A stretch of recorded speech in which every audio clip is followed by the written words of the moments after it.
Speed news के पेश करदा हैं Prince majestic wedding mall, SYJ complex, चार मीनार।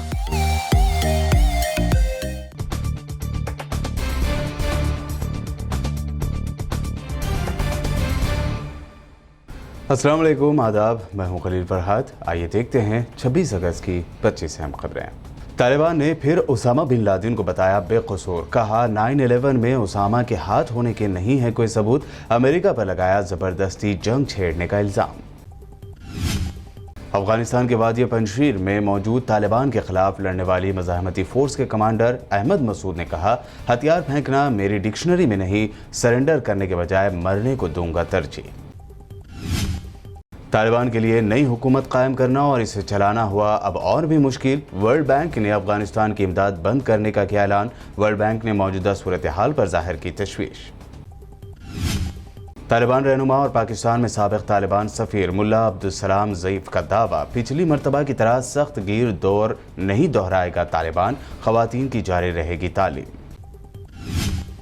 अफगान वुमेन्स फुटबॉल टीम के बाद अब अफगान की गर्ल्स रोबोटिक्स टीम भी अफगानिस्तान से निकलकर पहुंची मैक्सिको। इंटरनेशनल कंपटीशन में करेंगी शिरकत।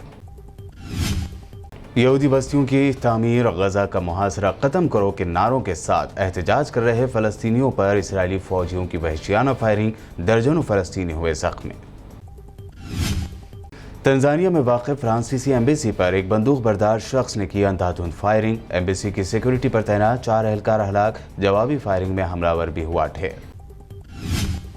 तुर्क सदर रजब तैयब एर्दोगान की मुस्लिम दुनिया से अपील। कहा, दुनिया के तमाम मुसलमानों से हो रही नाइंसाफ़ी के खिलाफ खड़े हो जाएं। UN सिक्योरिटी काउंसिल को बनाया तनकीद का निशाना। कोरोना पर दी गलत और ख़तरनाक जानकारी तो YouTube ने डिलीट कर दिए 10 लाख से ज़्यादा वीडियो। सियासी लीडरों की जानिब से कोरोना पर गलत और झूठी जानकारी देने पर रोकने का लगाया था गूगल पर इल्ज़ाम। अफगानिस्तान के मौजूदा हालात पर हुई ऑल पार्टी मीटिंग। मोदी सरकार ने कहा, भारतीय शहरियों को निकालना अव्वलीन तरजीह। कांग्रेस, NCP, तृणमूल और मजलिस इत्तेहादुल मुस्लिमीन समेत कई पार्टियों के लीडर्स ने की शिरकत। सस्पेंड पुलिस अफसर की दरख्वास्त पर सुप्रीम कोर्ट का अहम रिमार्क। कहा, पुलिस अफसरों और बरसर इख्तिदार सियासी पार्टियों के दरमियान गठजोड़ है परेशान करने वाला। भारत में पेगासस जासूसी मामले पर चंद इंटरनेशनल ऑर्गेनाइजेशन ने की भारत की मोदी सरकार से फौरी, आज़ाद तरीके से और भरोसेमंद जांच कराने की मांग। राहुल गांधी का मोदी सरकार पर फिर मुल्क की प्रॉपर्टीज बेच देने का इल्जाम लगाते हुए तंज। ट्वीट में लिखा, कोरोना की अगली लहर के लिए खुद रखें अपना ख्याल, भारतीय हुकूमत बेचने में है बिजी। प्रियंका गांधी वाड्रा ने मरकज और योगी सरकार पर किया तंज। लिखा, डीजल की कीमत 100 से ज्यादा बार बढ़ी, लेकिन किसान के गन्ने की कीमत में 4 सालों में कोई इजाफा नहीं। फिर पूछा, आखिर किसानों के साथ ये नाइंसाफी क्यों? यूपी में योगी आदित्यनाथ की परेशानी बढ़ाएंगे किसान। 25 सितंबर को भारत बंद का किया ऐलान। 25 सितंबर को मुल्क भर से यूपी के मुजफ्फरनगर पहुंचेंगे किसान।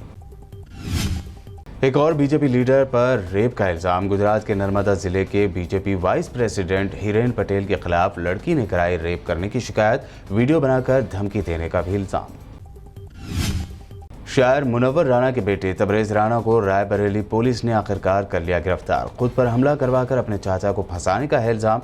मुनव्वर राणा ने कहा, एक MP के बेटे पर भी था ऐसा ही केस, तो मोदी जी ने उन्हें बना दिया मिनिस्टर, मुझे भी मंत्री बना दे मोदी जी। मध्य प्रदेश के इंदौर शहर में चूड़ी बेचने वाले तस्लीम नामी मुस्लिम नौजवान की बेरहमी से पिटाई के मामले में आया नया मोड़। चूड़ियां बेचने के लिए नहीं, बल्कि सरकारी स्कीम से मिले घर के लिए बदला था अपना नाम। तेलंगाना हाईकोर्ट की चीफ जस्टिस हेमा कोहली बन सकती हैं सुप्रीम कोर्ट की पहली फीमेल चीफ जस्टिस। कॉलेजियम की जानिब से भेजी गई नामों की लिस्ट को मरकज ने दे दी मंजूरी। तेलंगाना हुकूमत की दलित बंधु स्कीम के लिए मजीद 500 करोड़ रुपए किए गए जारी। 27 अगस्त से हुजूराबाद असम्बली हल्के में स्कीम पर अमल के लिए होगा सर्वे।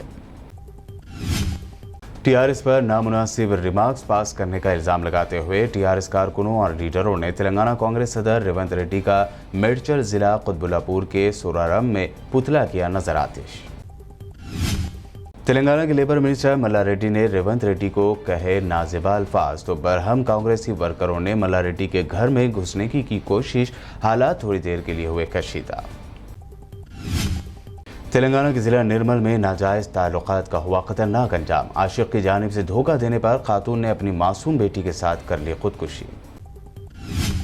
शहर हैदराबाद के मशहूर इंदिरा पार्क में गैर शादीशुदा जोड़ों के दाखिले पर लगाई गई पाबंदी पर हुई तनकीद के बाद पार्क मैनेजमेंट ने लिया अपना फैसला वापस। सोने और चांदी की कीमतों में आज भी आई गिरावट। सोना 154 रुपये की गिरावट के साथ हुए 47,294 रुपये फी 10 ग्राम, तो चांदी हुई 47,448 रुपये फी किलो। ये थी आज की 25 अहम खबरें। हमारे चैनल को सब्सक्राइब, लाइक और शेयर जरूर करें। देखते रहिए बीपीएन चैनल। स्पीड न्यूज के पेश करदा हैं Prince majestic wedding mall, SYJ complex, चार मीनार।